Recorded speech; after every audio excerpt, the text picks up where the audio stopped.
شامی صاحب ایسا تاثر کیا اس کو روکنے کی سکت یہ رکھتی ہے، وہی جو لیول پلینگ فیلڈ کی بات ہے؟ دیکھیے انتظامیہ کو روکنے کی تو صلاحیت ہے نا.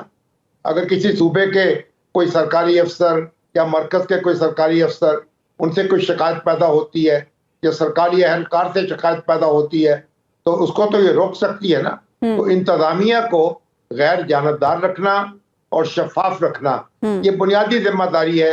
اور یہی دیکھیے اگر یہ انتظامیہ جو ہے اس کے بارے میں شبہ ہوتا ہے نا کہ جو برسر اقتدار حکومت ہوتی ہے وہ اس کو استعمال کر سکتی ہے اپنے حق میں یا کسی دوسرے کے خلاف. اسی لیے یہ تصور آیا کہ نگران حکومت قائم ہونی چاہیے. دنیا بھر میں نگران حکومت کہیں قائم نہیں ہوتی. یہ تو پاکستان میں قائم ہوئی ہے یا اس سے پہلے بنگلہ دیش میں قائم ہوئی. تو بنگلہ دیش میں بھی یہ تجربہ ناکام ہو گیا، اب انہوں نے بھی اس کو ختم کر دیا ہے. تو پاکستان دنیا کا واحد ملک ہے جہاں اس وقت الیکشن کے لیے نگران حکومت قائم کی جاتی ہے، کیونکہ یہاں کے جو سیاستدان ہیں وہ ایک دوسرے پہ اعتماد نہیں کرتے. یہاں شک و شبے کی فضا رہتی ہے، ہر وقت الزامات کی بوچھار رہتی ہے. تو شامی صاحب حلقہ بندیوں کا نوٹیفیکیشن اور اس کا شیڈیول جاری کر دیا گیا ہے 14 دسمبر تک حلقہ بندیاں. آپ کو لگتا ہے کہ اب الیکشن تو ظاہر ہے کچھ آگے چلے گئے، لیکن پاکستان میں ہم نے دیکھا کہ 2 صوبوں کے الیکشن بر وقت نہیں ہو سکے، تو کیا اس شیڈیول پہ بھروسہ کیا جا سکتا ہے؟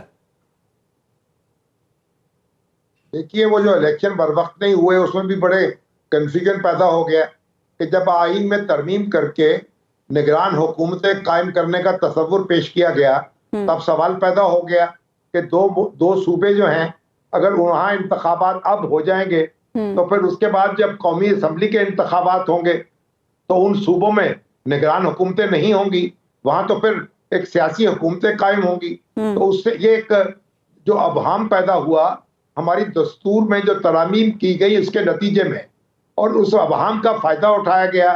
جن لوگوں نے انتخابات کو ملتوی کرانا تھا وہ ملتوی کرا گزرے.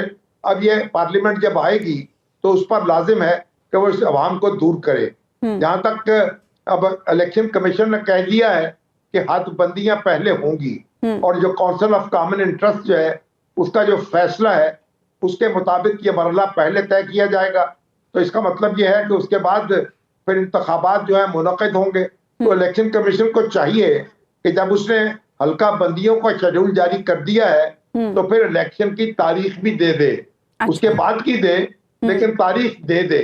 اس سے بے یقینی ختم ہوگی اور اس سے تھوڑا لوگوں کو اطمینان ہو جائے گا، ایک واضح شیڈول ان کے سامنے آ جائے گا. سنو نیوز کا یوٹیوب چینل ہی آپ کی خدمت میں بے لاگ تبصرے اور غیر جانبدار تجزیے لے کر آتا ہے.